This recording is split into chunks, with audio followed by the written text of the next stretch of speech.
കോഴിക്കോട് വെള്ളിപ്പറമ്പിൽ മദ്യലഹരിയിലായ മകന്റെ അടിയേറ്റ് പിതാവിന് ദാരുണാന്ത്യം. വെള്ളിപ്പറമ്പ് സ്വദേശി ശശിധരനെയാണ് മകനായ അഭിരാം കൊലപ്പെടുത്തിയത്. മകൻ അമ്മയെ പരിക്കേൽപ്പിക്കുന്നത് തടയാനെത്തിയ പിതാവിനെയാണ് മകൻ കൊലപ്പെടുത്തിയത്. പ്രതി ലഹരിക്ക് അടിമയാണ് എന്നാണ് നാട്ടുകാരുടെ പ്രതികരണം.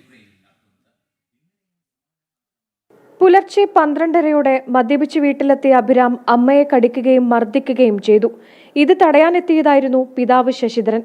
ഇതിനിടെ തൊട്ടടുത്തുണ്ടായിരുന്ന വടിയുപയോഗിച്ച് അഭിരാം പിതാവിനെ പലതവണ ക്രൂരമായി മർദ്ദിച്ചു. ബഹളം കെട്ട് ഓടിക്കൂടിയ നാട്ടുകാർ കണ്ടത് രക്തത്തിൽ കുളിച്ച് ബോധരഹിതനായ ശശിധരനെയായിരുന്നു. ഉടൻ തന്നെ ആശുപത്രിയിൽ എത്തിച്ചെങ്കിലും ജീവൻ രക്ഷിക്കാനായില്ല. പ്രതി ലഹരിക്കടിമയാണെന്നും സ്ഥിരമായി പ്രശ്നങ്ങൾ ഉണ്ടാക്കാറുണ്ടെന്നുമാണ് പ്രദേശവാസികൾ പറയുന്നത്. 12-ന് ശേഷമാണ് അവൻ വന്നത് ഇവിടെ വീട്ടില്. അതിന് ശേഷം ഉണ്ടായ പ്രശ്നങ്ങളാണത്. ഇനി അനിയനെയും ഒക്കെ അടിക്കാൻ തുടങ്ങി. അപ്പോൾ അതിൻ്റെ ഇടയിലാണ് ഇവൻ ഇടപെട്ടതെന്ന് എനിക്ക് തോന്നുന്നത്. അന്നേരം ഇവിടെ അയൽവാസികളും തങ്ങളെ മോനുമാണ് കൊണ്ടുപോയത്. ആ പോലീസ് അന്നേരം ഇവിടെ വന്നിട്ടുണ്ടായിരുന്നു. ഞങ്ങൾ അവർക്ക് കംപ്ലൈൻറ്റ് കൊടുക്കുകയും അവർ വരികയും പിന്നെ എല്ലാം ഉണ്ടായിട്ടുണ്ട്. മെഡിക്കൽ കോളേജ് പോലീസ് വീട്ടിലെത്തിയാണ് അഭിരാമിനെ കസ്റ്റഡിയിലെടുത്തത്. പ്രതി അഭിരാമിനെതിരെ അമ്മയും സഹോദരനും നിരവധി തവണ മെഡിക്കൽ കോളേജ് പോലീസിൽ പരാതി നൽകിയിരുന്നു. ജനം, കോഴിക്കോട്.